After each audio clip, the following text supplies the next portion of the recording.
We're going to take just a switch over to our next guest, who is, of course, with the Women's Employment and Resource Center, which is a great organization to help women get back into the workforce, right?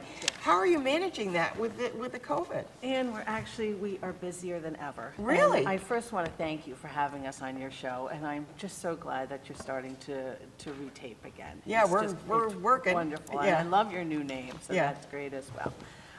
Through the pandemic, we have kept our doors open the entire time. So we've been helping, although we had to pivot our services to remote, we've been helping people via phone and email and Zoom? And Zoom. Everybody's doing Zoom. Who ever heard of Zoom? And here we are. It's like a word that we use every day. Yes, yeah. And almost all of our training was done in person, and so we had to switch that up. So we now have a computer online subscription, so our women can get the training online. We also... How do they, I mean, because part of it is that you teach them computer programs, or how do they do that? Well, if they're online, they have a computer, I guess. That's one of the things, but what if you don't? And actually, so we found that out through the pandemic. So we were helping many women, but we realized that not only were the one-stops closed, but the libraries and access to a computer was closed, as well as our physical space was closed. So in the fall, board member Hope DeRosa and we had our little brainstorming and said, you know what, let's come up with a computer loaner program. So we now have that available for women who need access to a computer. So Oh, we wonderful. have a new committee, we have several committees, many volunteers.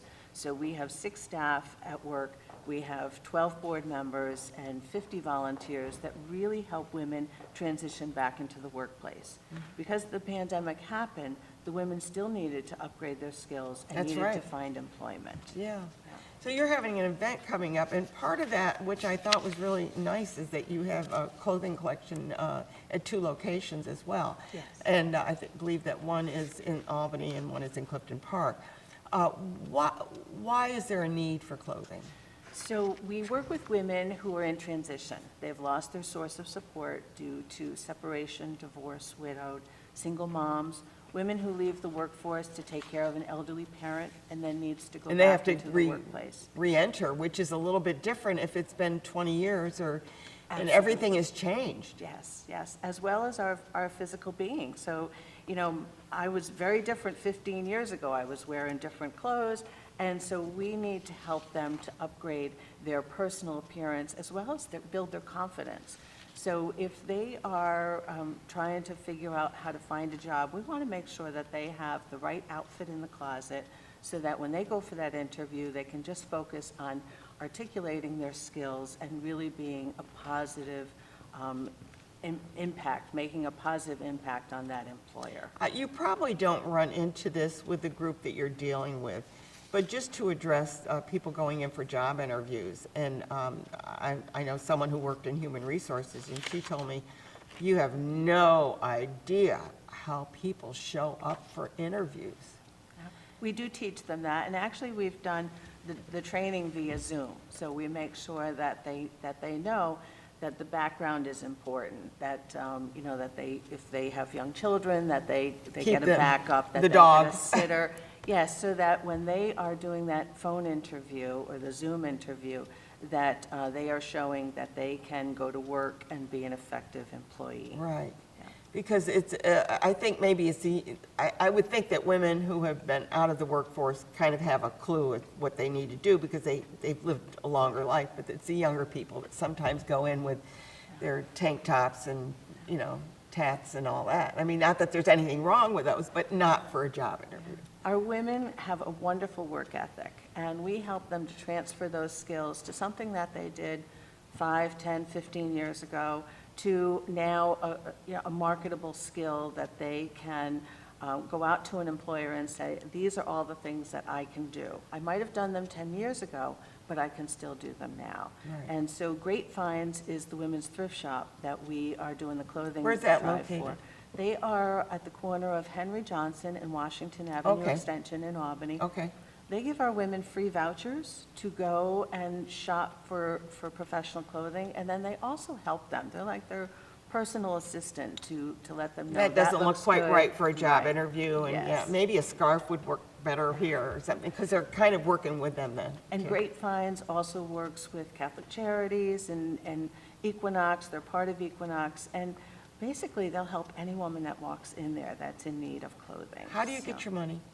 How do you get your funding? So our funding is, we're still partially funded through the New York State budget. The Department of Labor is our administrator, so we're very thankful for that. Because they want to get people back into paying taxes, right? That's right, and that's what we do. For Yeah. every dollar that we invest in our women, $14 goes back into the economy. Yeah. But that only covers about half of our budget. So the other half comes from these fundraisers that we hold, community support, and then community grants. And we have a very generous and very endearing community who knows that we need to keep our doors open, and they've helped us through this pandemic. And it'll be nice when you can get back to your galas where you have your vendors there selling all those really great clothing and other items too, but that'll be a while, I guess. And this year, well, last year we had to, because the pandemic, we shut our doors on March 18th, and then we had our June event. So we were one of the first organizations to do a live virtual event. It brought in just about the same amount of money. Really? We I were would not so have expected thrilled. that. We had a lot of support, and this year we're doing it again, and we're switching it up a little bit. We're bringing in 9 coaches so that we can go into breakout sessions and really help the audience to, our coaches are gonna talk to them about how they can really maximize their success in 2021, and also maybe talk about the changes that the pandemic has had in the workplace. It certainly has made, I mean, there's the good and the bad with the pandemic. I mean, we know the bad, people are out of work and things like that.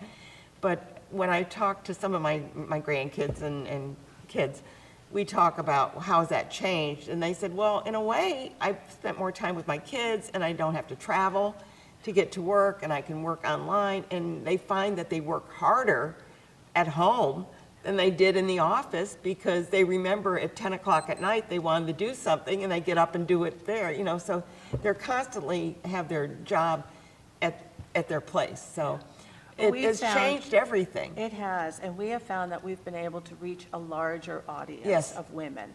So if somebody couldn't travel to our Albany Center for training, maybe she lives in Saratoga or out in Columbia County, she can now access our training via Zoom, which is wonderful.